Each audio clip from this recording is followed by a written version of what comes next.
Explica pra gente como é que a gente define, como é que entende o que é ser líder, o que é um líder e o que é liderança. Primeiro, muito legal a colocação que você fez dessa história da capa da Time, que mostra duas coisas, né? O Einstein jamais teria sido um cientista se não morasse num país onde houvesse liberdade. Aliás, Einstein fugiu da Europa, fugiu exatamente da Europa por causa do nazismo, tá certo? Então, quer dizer, sem a liberdade, a ciência não existe. Claro, porque onde não há liberdade, onde não há troca de ideia, onde não há a liberdade para você se expressar, não há criatividade, não há inovação, principalmente nas áreas como ciência, né? Então, assim, Einstein é Einstein porque Churchill salvou a democracia na Europa e Roosevelt salvou a democracia nos Estados Unidos, porque senão ele não ia encontrar aquele ambiente universitário todo que o fez ser o grande líder. E vale a pena, quem gosta do Einstein, ler uma biografia do Walter Isaacson, que é espetacular. Isso. Einstein. E ele é uma das pessoas que fala isso, fala que ele não teve nenhuma... Exatamente. Não tinha nenhuma mentoria, que ele não se preocupou com os outros, que ele gostava da fama, mas que ele mesmo reconhecia. O próprio Watson o Isaacson. Muito legal. Então, voltando um pouco à ideia da liderança, eu sempre gosto de partir da ideia inicial.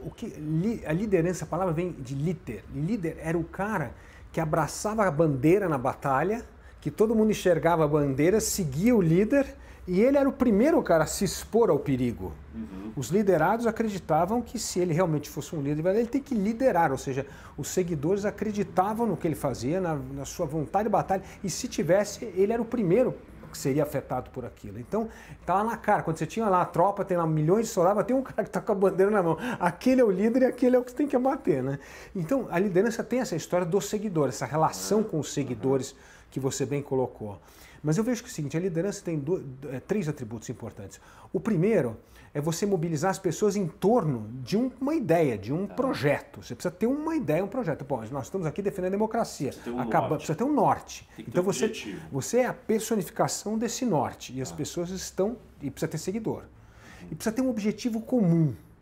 O objetivo comum de nós todos, salvar o país, salvar a democracia, tem que ter um objetivo comum que o líder compartilha com os seus liderados, porque senão você não consegue mobilizar as pessoas, tá certo?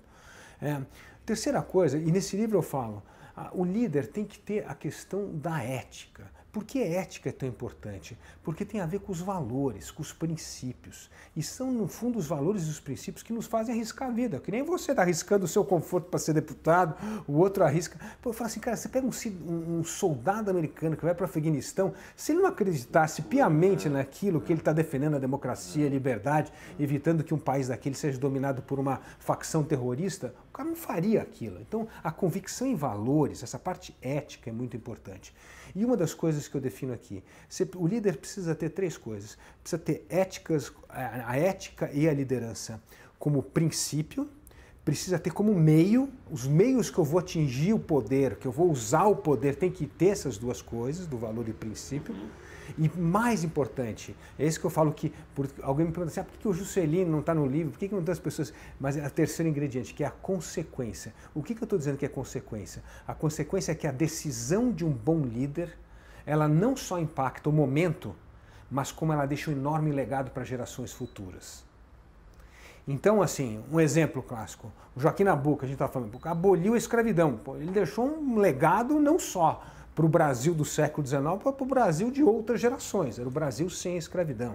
O Plano Real, o fim da inflação, é um legado para outras gerações. Então, quando um líder consegue avançar além do interesse da sua tribo, do seu seguidor, e a sua decisão tem um enorme impacto na sociedade por gerações a vir, aí é que você reconhece o grande líder. É o que você acabou de falar do Churchill, do Roosevelt, são caras que deixaram um legado gigantesco. Então, uma das coisas que eu falo que eu não coloquei naquela época o Juscelino Kubitschek no livro, é porque as consequências da política na época do Juscelino Kubitschek deixou para as próximas gerações o Brasil da inflação. E o Brasil da inflação foi o vírus que começou a degenerar a questão da credibilidade política, que levou às crises econômicas e, por fim, à crise política de 64. Então, aquilo foi uma coisa muito negativa que entrou no nosso aparelho, que só acabou em 94, né? Começou isso em 55 e terminou em...